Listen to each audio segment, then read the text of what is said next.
Hello বন্ধুরা, আজকে আপনাদেরকে আমি যে কিভাবে পিঠা বানাই আপনাদেরকে দেখাবো। রুটি বানাবো।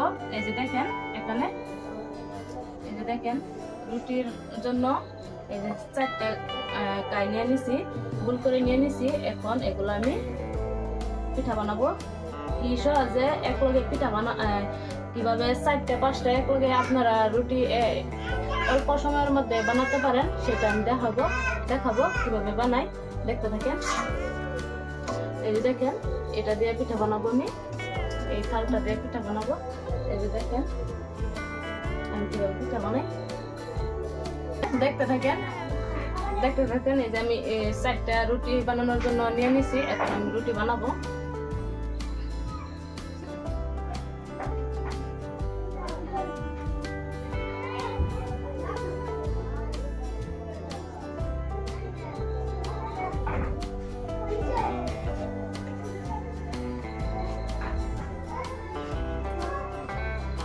এই যে দেখেন বন্ধুরা, আমার রুটি বানানো হয়ে গেছে। দেখেন 4টা রুটি। এভাবে বানাতে মানে বেশি কষ্ট হয় না, আর সময়ও কম লাগে। দেখছেন কত সুন্দরভাবে রুটিগুলো হয়ে গেছে। দেখেন আপনারা ট্রাই করবেন এভাবে বানানোর জন্য।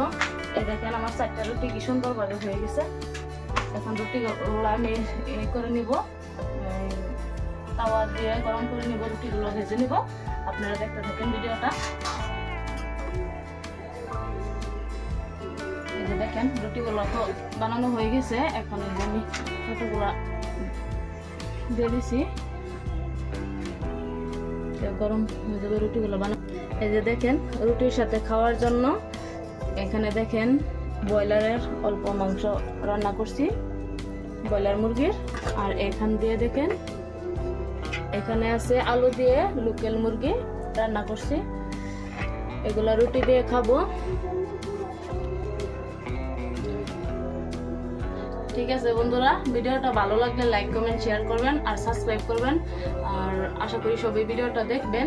আমি যেভাবে পিঠা বানাইলাম আপনারা চেষ্টা করবেন, এভাবে বানালে খুব সহজে বানাতে পারবেন।